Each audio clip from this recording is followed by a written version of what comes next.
Good morning. Good morning, ma'am. Good morning. Good morning to all. क्या हो रहा है स्नेहा कुमारी?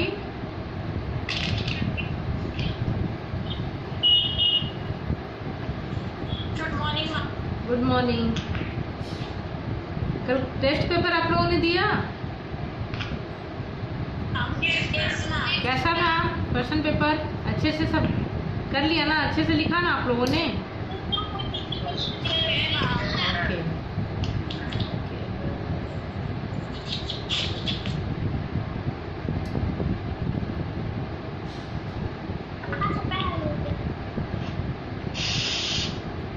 अभी आपका थर्ड पीरियड चल रहा है ना?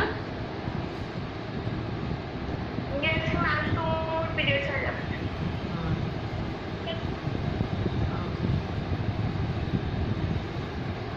अपना वीडियो ऑन कर लीजिए आप लोग।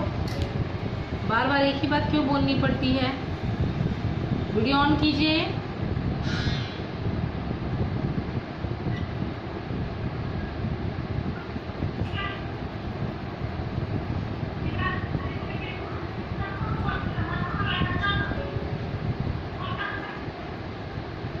देखिए, वीडियो ऑन करना है तो आप अपने आप को अपना ऑडियो ऑन करते हैं आप।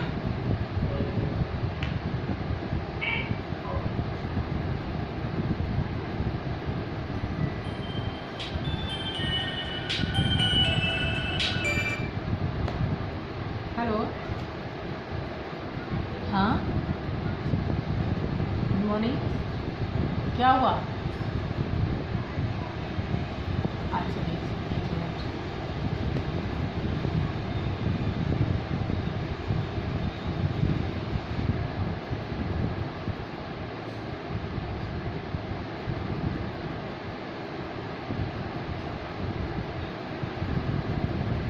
Good morning, ma'am. Good morning. Good morning.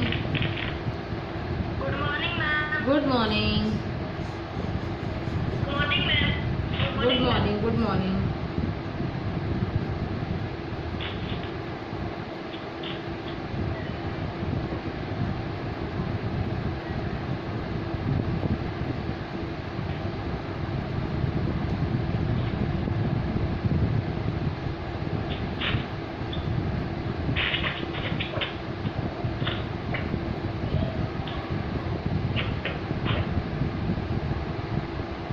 व्यक्ति को कॉल किया है।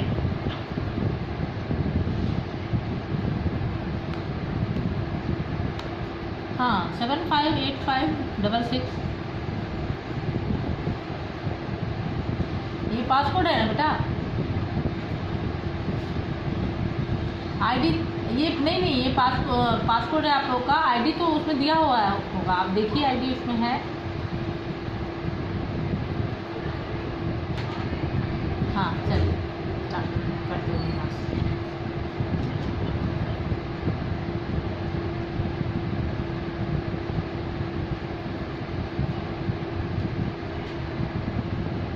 आज क्या पढ़ना है हम लोगों को?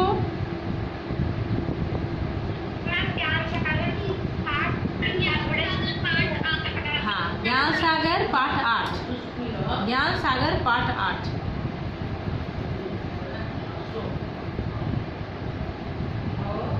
हाँ सैली, क्या बात है, बोलिए। Ma'am, नहीं हो पा रहा है। Ma'am, गलत बता रहा है पासवर्ड। अच्छा, एक मिनट रुक जाइए। Ma'am, ID बता दिया। ID लगता है गलत है। पुराना वाला ID आ गया। पुराना आईडी क्यों डाली है? रुक जाइए एक मिनट। 758566 है पासपोर्ट, ठीक है? 8566। हाँ, Thank you, ma'am. ओके। हम्म,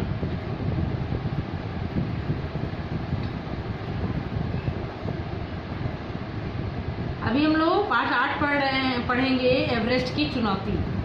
आप लोगों ने इसके पहले इस चैप्टर को पढ़ा है?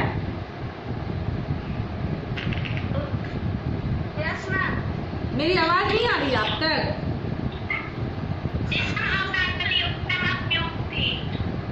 हाँ, वो मैं पासपोर्ट बता रही थी ना, उसे 2-3 बच्चों को नहीं, ये एडमिट नहीं हो पा रहे हैं तो पासपोर्ट पूछ रहे थे। तो जब Excuse me, ma'am. हाँ बोलिए। मैम वो चैप्टर का आप स्क्रीन शेयर कर दीजिएगा ना। ठीक है, कर दूंगी। चैप्टर का स्क्रीन शेयर कर दूँ? आप लोगों के पास बुक नहीं है? बुक नहीं है? मैम एक्चुअली मैम मैं अभी अपने घर नहीं हूँ, इसलिए मेरे पास बुक नहीं है। अच्छा ठीक। तो पहले मैं आज सारांश बता देती हूँ, उसके बाद उसको पढ़ाऊंगी ना। पहले सारांश आप समझ लीजिए क्या है इस चैप्टर में। बहुत बड़ा चैप्टर है, एक दिन में तो कंप्लीट हो नहीं पाएगा ये, ठीक है? Yes ma'am.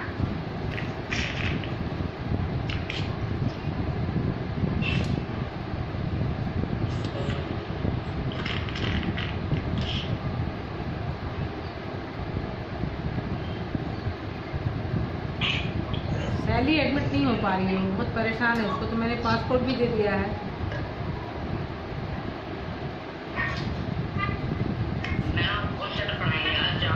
आज चैप्टर 8 एवरेस्ट की चुनौती, चैप्टर 8 एवरेस्ट की चुनौती, ठीक है?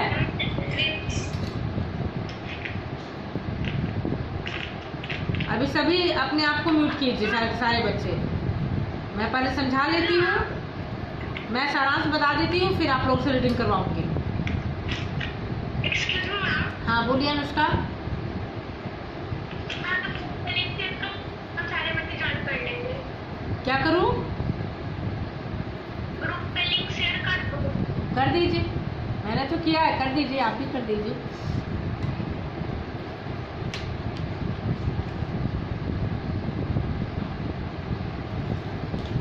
दो मिनट और देख लेती हूँ तो, क्योंकि ये चैप्टर थोड़ा इम्पोर्टेंट है। और बच्चे,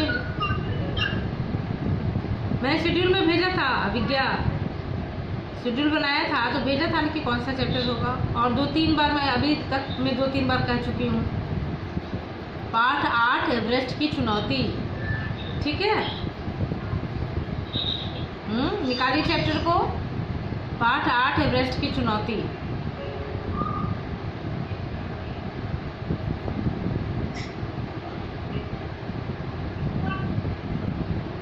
अब हम लोग स्टार्ट करें।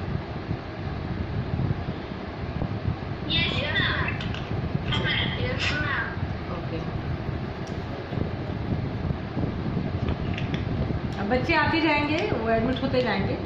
पहले इसका पाठ परिचय जान लीजिए आपकी क्या है कि एवरेस्ट की चुनौती नामक पाठ में संसार में सबसे ऊंचे पर्वत शिखर पर ध्वज फहराने में मेजर हरिपाल सिंह और उनके साथियों को क्या क्या कठिनाइयां उठानी पड़ी और एवरेस्ट की शिखर पर पहुंचकर उन्हें जो सुखद अनुभूति हुई उसका वर्णन किया गया है। संसार का जो सबसे ऊंचा पर्वत शिखर है क्या? एवरेस्ट। उस पर मेजर हरिपाल उस पर पहुंचकर और वहां पर ध्वज आरोहण करके, यानी कि अपने भारत देश का झंडा फहराने में जो जो कठिनाइयाँ हुई, किसको? जिन्होंने इस पाठ को लिखा है, मेजर हरिपाल सिंह और उनके साथियों को जो भी कठिनाइयाँ हुई उसके बारे में, और कठिनाई होने के बावजूद वहां पहुंचकर उन लोगों ने जो झंडा फहराया और उसके बाद जो उनकी सुखद अनुभूति हुई उसका ही इस पाठ में वर्णन किया गया है। ठीक है, क्लियर है यहाँ तक? क्या हुआ? आगे बढ़े?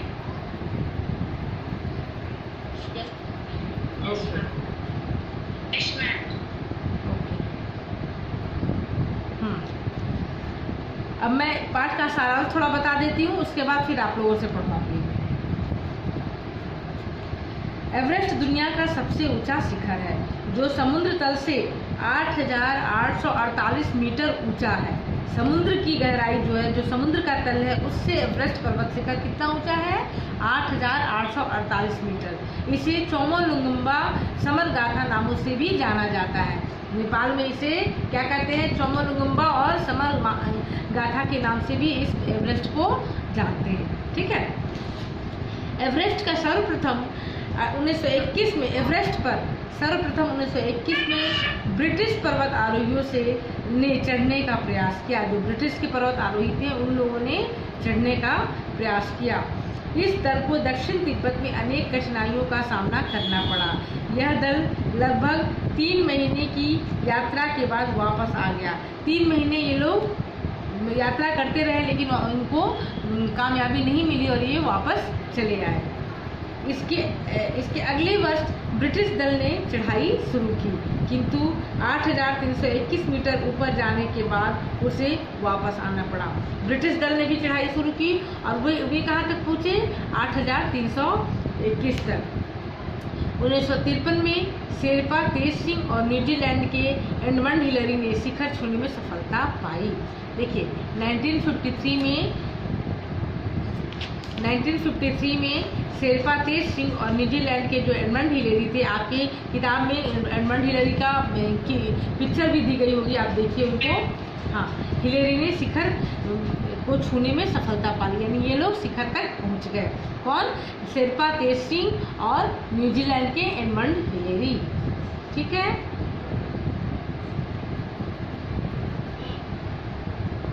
बच्चे एडमिट नहीं हो पा रहे हैं, आ तो रहे हैं बच्चे।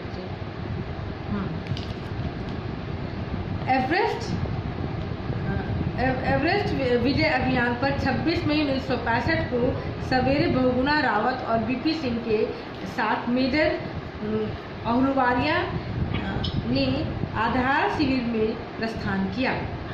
ठीक है, एक मिनट कुछ बच्चों को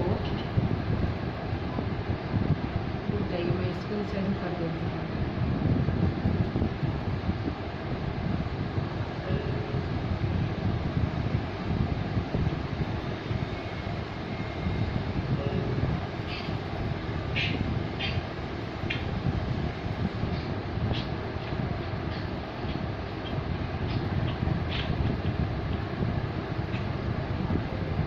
अभी दिख रहा है?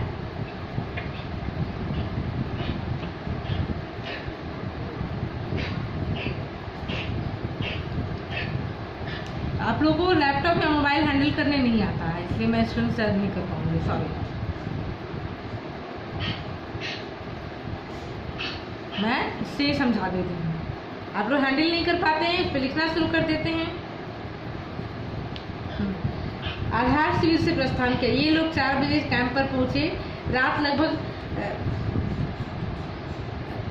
रात लगभग जागकर बितानी पड़ी, यानी कि ये चूंकि 4 बजे इनको निकलना था, इसलिए रात भर ये जगे ही रह गए। चलते चलते जब तंबू दूर से नजर आया तो सभी ने राहत की सांस ली। यहाँ स्विस, ब्रिटिश और अमेरिकी अभियानों के भी तंबू थे। इन पर कूड़ा जम चुका था। ऑक्सीजन खत्म देख मेजर ने रात में उपयोग के लिए सिलेंडर निकाला। ये लोग जब पहाड़ों पर चढ़ रहे थे तो रास्ते में इनका ऑक्सीजन सिलेंडर भी खत्म हो गया था। तब दूसरे साथी ने इनकी सहायता की, क्योंकि ऑक्सीजन आप अपने चैप्टर में पढ़ेंगे, मैं तो सारांश बता रही हूँ कि जब ऑक्सीजन इन्होंने मुंह में जो लगाया था, उसका जो पाइप था वो कहीं से लीक कर रहा था, जिसके कारण कि इनका ऑक्सीजन समाप्त हो चुका था। और आप लोगों को पता होगा कि जैसे जैसे हम ऊंचाई पर बढ़ते जाते हैं, चढ़ते जाते हैं, ऑक्सीजन की कमी होती जाती है हमारे वातावरण में। तो जब पहाड़ पर लोग चढ़ते हैं ना, ये तो सबसे ऊंचा पहाड़ था, इसकी चढ़ाई करनी थी, तो ऑक्सीजन सिलेंडर लेकर जाना था। लेकिन रास्ते में ही जो ऑक्सीजन सिलेंडर था वो मेजर उनका ख़त्म हो चुका था। यहीं बीपी सिंह को की जगह फू दोरजी शामिल हो गए। बीपी सिंह को रोक दिया गया और उनकी जगह पे कौन उनके साथ शामिल हुए? फू दोरजी शामिल हुए, क्योंकि श्री सिंह बीमार हो गए, बीपी सिंह बीमार हो गए और वे नहीं जा सकते थे। दूसरे दिन 7:30 बजे इन्हें आखिरी शिविर के लिए निकलना था, क्योंकि अब उनकी अंतिम चढ़ाई थी। दूसरे दिन 7:30 बजे तक उन लोगों को निकलना था और अब ये उनकी अंतिम चढ़ाई थी। मेजर के साथ रस्सी में फू दोरजी बंधा था, यानी इनके दोस्त बंधे हुए थे। एक मिनट, हाँ, उनके दोस्त बंधे हुए थे और इनके पीछे रावत, बहुगुणा और 7 शेरपा थे। इन लोगों ने आपस में एक दूसरे को जंजीरों से बांध लिया था ताकि ये गिरे नहीं, अगर गिरते भी हैं तो दूसरे को पता चल जाएगा। इसके दोनों ओर गहरी ढाल थी, यानी कि ये लोग जब पहाड़ों पर चढ़ रहे थे तो दोनों ओर ढलाव थी, यानी कि वो स्लिप गिर भी सकते थे, है ना। मुख्य पहाड़ी के बाद हमारे सामने स्लेट की चट्टानों की एक विशाल दीवार थी। जब मुख्य पहाड़ी ये लोग पार कर गए तो जब आगे गए तो क्या देखा, स्लेट की दीवार, यानी कि बहुत चिकनी दीवार थी, चट्टानों की एक विशाल दीवार थी।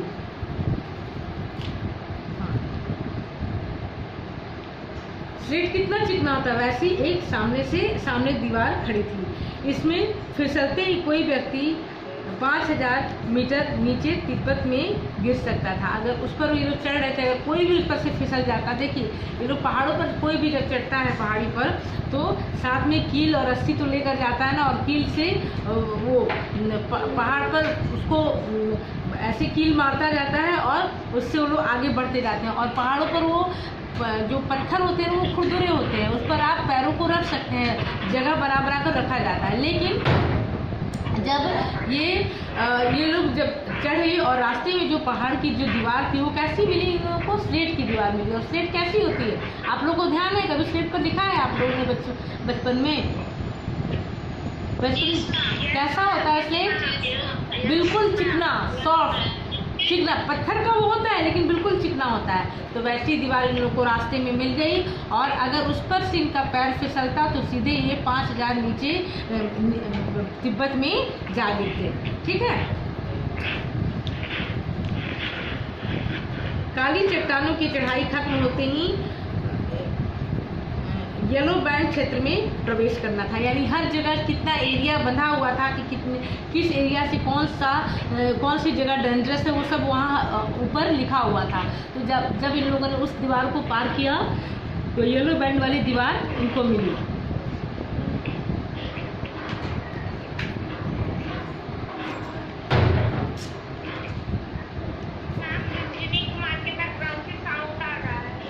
अच्छा, एक मिनट, साउंड तो आ रही है, मुझे भी आवाज़ सुनाई दे रही है यहाँ से।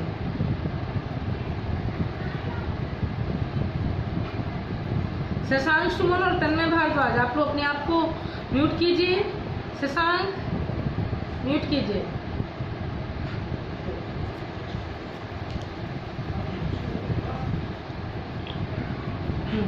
इन पर चढ़ना कुछ आसान था। अब जो येलो बैंड वाला क्षेत्र आया वहाँ पे चढ़ना थोड़ा आसान था। इसके बाद दक्षिणी शिखर के तल से बिल्कुल सीधी चढ़ाई करनी थी। अचानक मेजर को ऑक्सीजन नली में छेद हो जाने से उन्हें परेशानी होने लगी। अब मेजर के साथ भी प्रॉब्लम हुआ, उनकी भी ऑक्सीजन नली में छेद होने लगी। बर्फ काटकर एक स्थल पर बैठकर टेप चिपकाया गया। अब दोस्तों ने क्या किया कि वहाँ पे वो ऊपर चढ़ रहे थे जब, तो क्योंकि बहुत सकरा रास्ता था, कहीं बैठने की समतल जगह पे आप बैठ सकते हैं तो कहीं वहाँ आप बैठ भी नहीं सकते थे। तो उन लोगों ने क्या किया कि बर्फ़ों को काटना शुरू किया और काट कर थोड़ा सा चपटा बनाया, यानी कि थोड़ी जगह बनाई बैठने की। उस सकरी जगह पे आप बैठ भी नहीं सकते थे, तो पास वाले पत्थर को काटा, बर्फ़ को काटा और थोड़ी सी जगह बनाई, वहाँ ये लोग बैठकर उनकी जो नली थी ऑक्सीजन जिससे जा रहा था उस पाइप पे इन लोगों ने टेप को चिपकाया। वो समझ गए कि इससे ही आवाज़।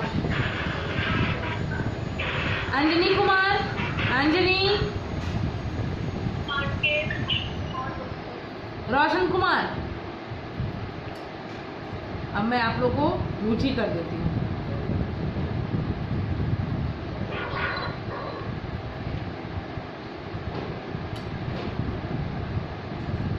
मैं ही आप लोग को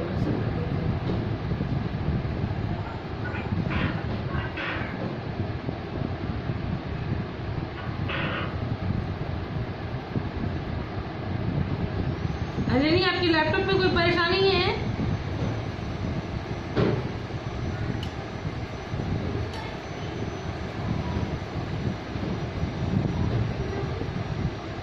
और बैठकर इन लोगों ने नली में टेप को चिपकाया ताकि ऑक्सीजन बाहर न निकल सके।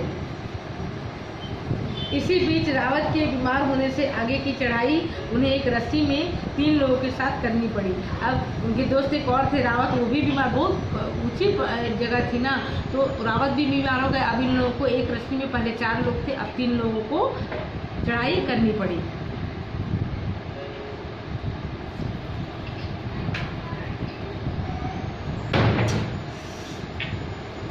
इस इससे रफ्तार कम हो गई थी।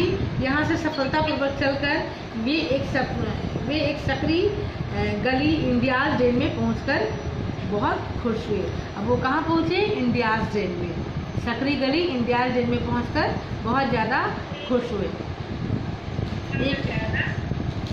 एक मिनट।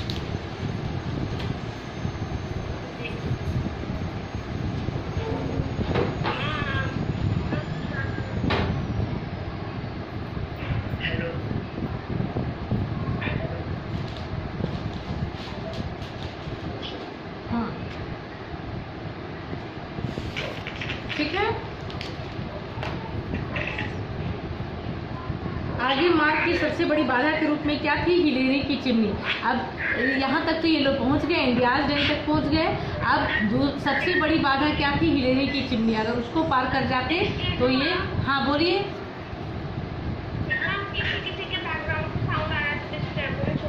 तो मैं अब डायरेक्ट सबको म्यूट ही कर देती हूँ, ज़्यादा बेटर होगा।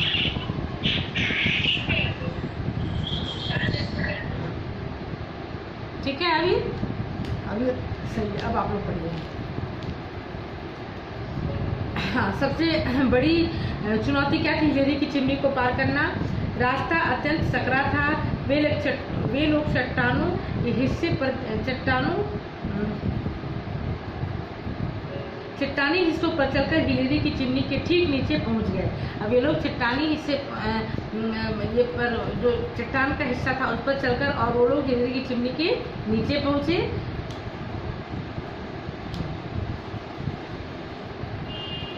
यह चट्टान और बर्फ की ढेर के बीच 13 मीटर ऊंची खड़ी है।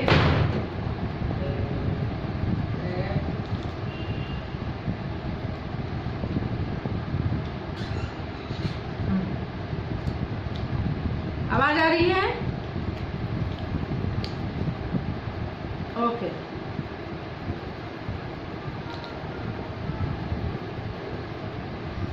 अब ये लोग वहां तक तो पहुंच गए, लेकिन यहाँ हाथ और पैर जमाने की कोई जगह नहीं थी। बर्फ के ढेर के कारण इसे दक्षिण से पार करके काफी कठिन एवं खतरनाक जगह पर जाना था। फू दोरजी इस पर सबसे पहले चढ़ने में सफल हुए। अब उसको पार करने में फू दोरजी सबसे पहले सफल हुए। फिर रावत और मेजर भी वहाँ पहुँच गए। तीन ही जन थे ना, रावत तो एक जन तो उसमें बीमार हो गए थे, तो तीन ही जन थे। तीनों बारी बारी से वहाँ पहुँच गए। यहाँ बर्फ के चबूतरे पर कुछ देर आराम करने का समय मिला। आगे की चढ़ाई में सांस लेना भी कठिन हो रहा था। अब जहाँ ये लोग पहुँचे वहाँ बर्फ की चट्टान थी, वहाँ थोड़ी देर बैठे।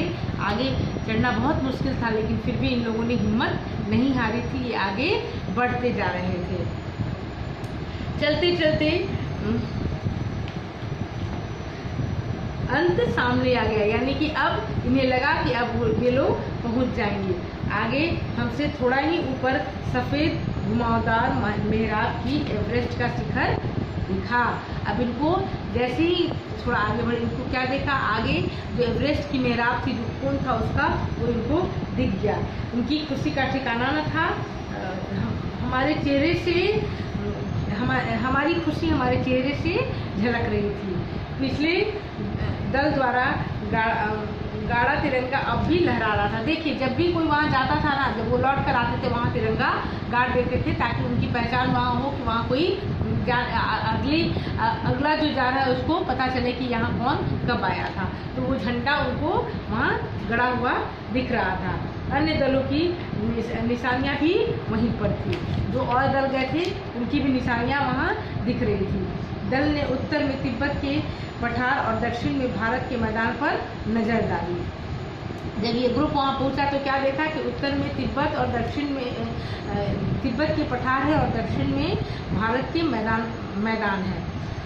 अब ऑक्सीजन खत्म हो रही थी, इसलिए तुरंत फ़ोटो खींच लिए गए, क्योंकि अब इनको ये वहाँ पहुँच चुके थे। अब अपनी अपनी तस्वीर, इन लोगों ने झंडा अपना भारत देश का वहाँ लहराया और अपनी अपनी तस्वीर उस झंडे के साथ खींची। इसमें सबसे प्रमुख फ़ोटो रंगबुक ग्लेशियर का था। वहाँ आधा घंटा से अधिक समय निकालकर यह दल भारत माता को प्रणाम करके वापस लौट पड़ा। आधा घंटा से अधिक ये लोग वहाँ रुके, लेकिन अब इनको डर था कि उनका ऑक्सीजन सिलेंडर खत्म ना हो जाए, इसलिए आधे घंटे बाद ये लोग वहाँ से निकल गए। ठीक है।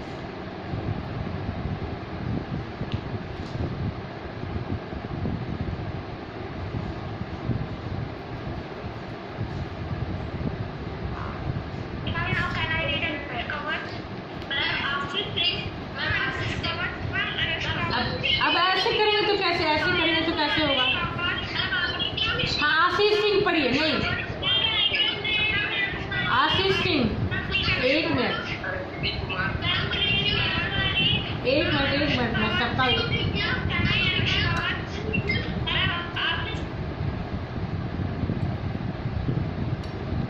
आशीष। हाँ, चलिए पढ़िए। सबको मैंने म्यूट किया हुआ, आप पढ़िए। जिससे मैं पढ़वाऊंगी उसको ही अनम्यूट करूंगी। ठीक है, ध्यान से सुनिए। एवरेस्ट की चुनौती। एवरेस्ट संसार का सबसे ऊंचा पर्वत शिखर है। यह समुद्र से 8,848 मीटर लगभग 9 किलोमीटर ऊंचा है।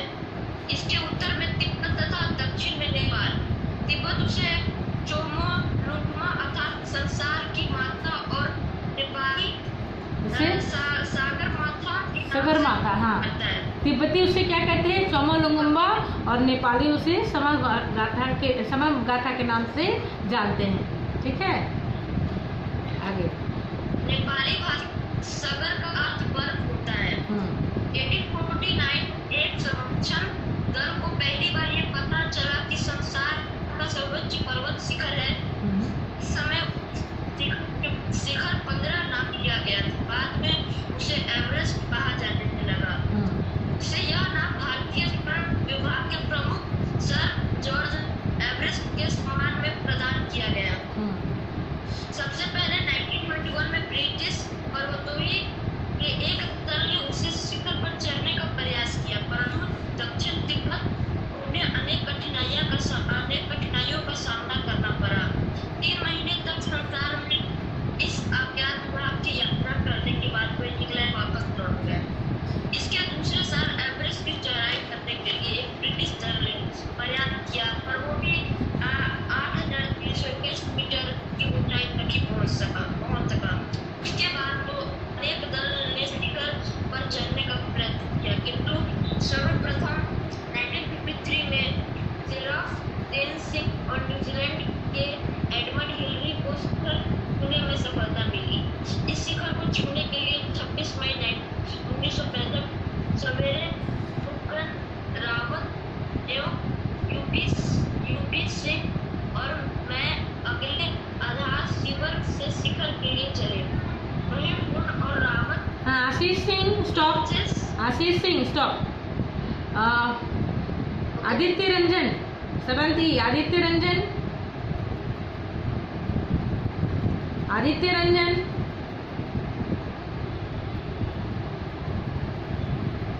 मेरी आवाज नहीं जा रही आप तक? आदित्य,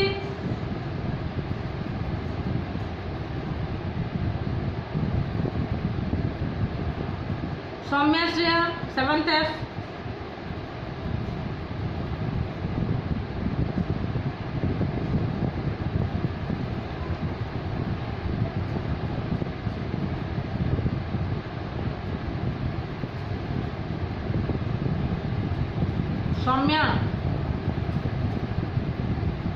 सौम्या श्रेया अनम्यूट।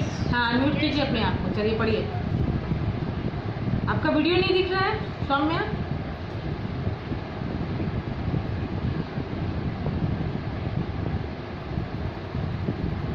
पढ़िए सौम्या श्रेया।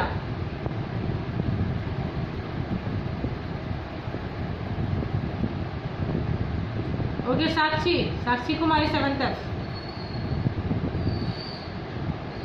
पढ़िए, मैंने आपको म्यूट कर दिया है। साक्षी पढ़िए।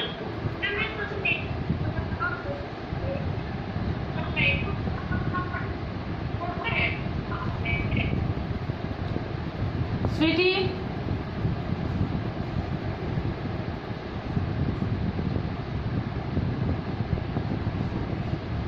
पढ़िए स्वीटी,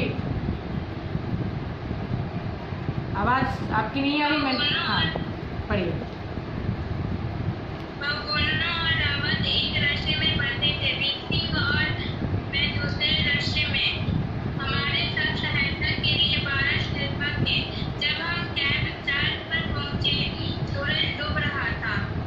मैं सारी रात करीब जागता ही रहा, क्योंकि मैं जानता था कि सोते समय अगर मैंने किए तो तंबू टूटकर 3000 फीट नीचे चल गिरेगा। असंभव कारण सभी तंबू एक बात में लगाए गए थे। सवेरे हम लोग ऑक्सीजन लगाए। सुबह 10 बजे निकले। वहाँ सब काली चट्टानें थी। यह पत्थर के बड़े बड़े टुकड़े थे। उन पर चलना बहुत मुश्किल और थकाने वाला था। ठंडी हवाएं हमसे टकरा रही थी। जब हमें अपने तंबू दूर से फहराते दिखाई दिए तो हमारे जान में जान आई। शाम होने तक हम पहुंच गए। यहीं ब्रिटिश और अमेरिकी अभियानों के तारे तंबू थे और उन पर का कचरा भी जमा दिखाई दे रहा था। हम इन तंबुओं को आसानी से पहचान गए। हमारी ऑक्सीजन खत्म हो रही थी, इसलिए मैं इन तंबुओं में घुस गया और रात में उपयोग करने के लिए उनके कुछ ऑक्सीजन सिलेंडर निकाल लाया। यहाँ बीमार पड़ गए। उनकी okay sweetie stop, sweetie stop. Ankur, Ankur Anand पढ़िए, अनम्यूट कीजिए अपने आप को। हाँ यस मैम, यस मैम। उनकी जगह फू दोरजी हमारे साथ आकर शामिल हो गया। यहाँ मैं यह बता दूं कि इस अंतिम शिविर से आगे हमें रात दिन ऑक्सीजन का इस्तेमाल करना था। दूसरे दिन 7:30 बजे सुबह